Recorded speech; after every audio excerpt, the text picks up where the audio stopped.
আপনার বোনের চাইতে আপনার শালিকা আপনার কাছে খুব আদরের, এটা জায়েজ নাই। আপনার বাবা মার চাইতে শ্বশুর শাশুড়ির প্রতি শ্রদ্ধা বেশি করেন, এটা জায়েজ। অনেক অমানুষ আছে বাপ মা চেনে না, শ্বশুর বাড়ির খুব বেশি কদর, আবার ভাই বোন চেনে না, শালা শালিকার কদর অনেক। এখন তো উল্টা ওয়াজ করা লাগে। শ্বশুর বাড়ি এটা আত্মীয়তার কত নম্বর শ্রেণীতে পড়ে জানেন? কেমনে? দ্বিতীয় নম্বর।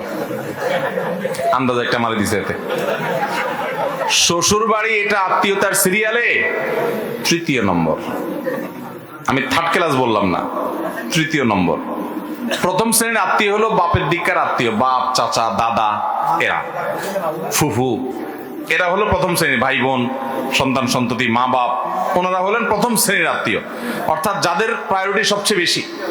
এরপরে হলো দ্বিতীয়, যারা আপনার সম্পদের ভাগ পাবে না কিন্তু আত্মীয়, রক্তের সম্পর্ক আছে। তারা কারা?